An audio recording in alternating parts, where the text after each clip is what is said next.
So exercise 6.3 question number 4 यहाँ given है for this figure के लिए, फिगर 6.36 जो गिवन है यहाँ पे कि Q R upon Q S is equal to Q T upon P R, और क्या गिवन है angle 1 is equal to angle 2।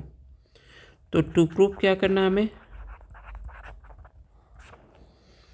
Triangle P Q S similar होना चाहिए ट्रायंगल टी क्यू आर के, ये हमें प्रूफ करना है। तो एक काम करते हैं ना, जो ट्रायंगल पी क्यू एस है और ट्रायंगल टी क्यू आर है इसके ऊपर सोचते हैं कि है कहाँ, इस डायग्राम से हम निकालेंगे। क्योंकि यू नो डेट यहाँ पर अगर देखें इस डायग्राम में, ठीक है, तो ये यहाँ पे एक कॉम्प्लिकेटेड डायग्राम दिख रहा होगा आपको, ठीक है। बहुत लोगों को डायग्राम को पढ़ने में बहुत दिक्कत होती है।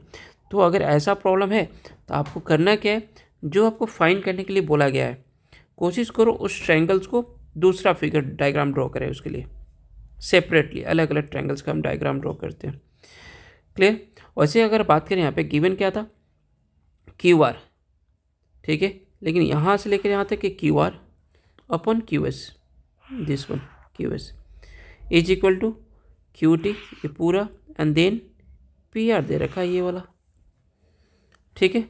तो चलो इसके ऊपर सोचते हैं, ट्रायंगल पी क्यू एस, इस ट्रायंगल के ऊपर सोचो पी क्यू एस कहाँ पे, ठीक है, डायग्राम ड्रॉ करते हैं P Q S, Q P S, यहाँ पे एंगल 1 बना हुआ है, clear. And same T Q are, T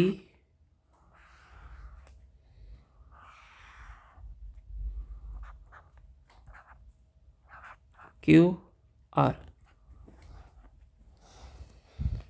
clear. ये आपका पी क्यू एस और ये आपका टी क्यू आर, ये मिला आपको, ठीक है। अगर इस दो ट्रायंगल्स की अगर मैं बात करूँ जैसे, ठीक है, ये एंगल 1 था,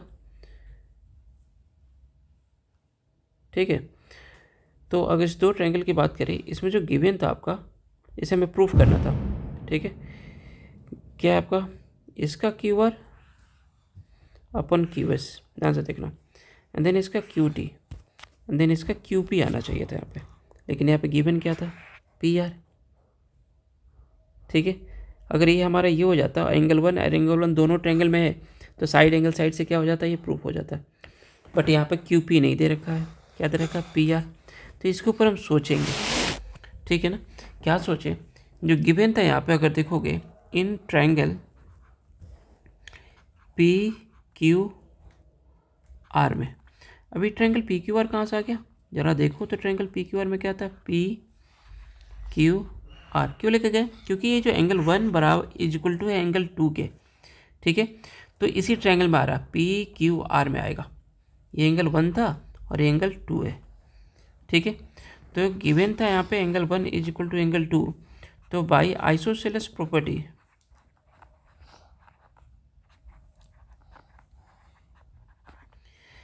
अगर किसी ट्रायंगल्स के दो एंगल्स अगर इक्वल हो रहे हैं तो इसके अपोजिट साइड्स भी क्या होगा, आपस में इक्वल होगा। एंगल 1 का अपोजिट पी आर है, एंगल 2 का अपोजिट पी क्यू है, ठीक है। तो उस केस में क्या हो गया आपका, P Q is equal to P are.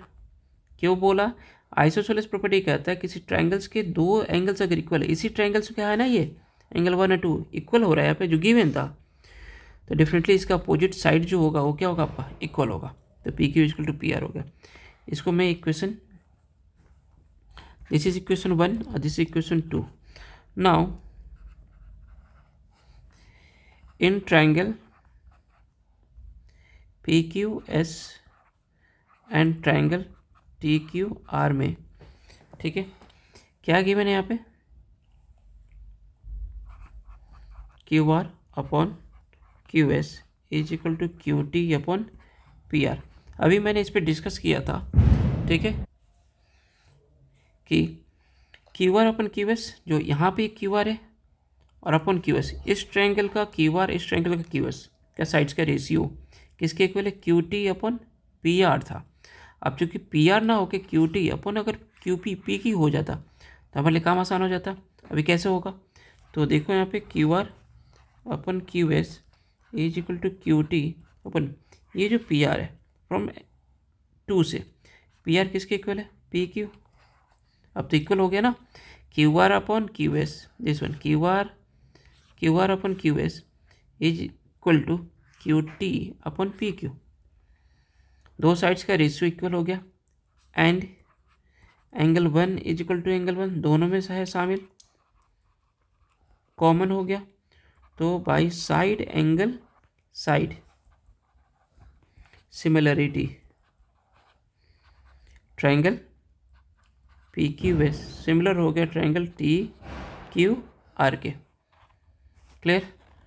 तो यहाँ पे ये प्रूफ हुआ triangle P Q S similar हुआ ट्रायंगल टी क्यू आर के भाई side angle side similarity. Next question next video में देखेंगे। बाय कब बोलेगा? बाय।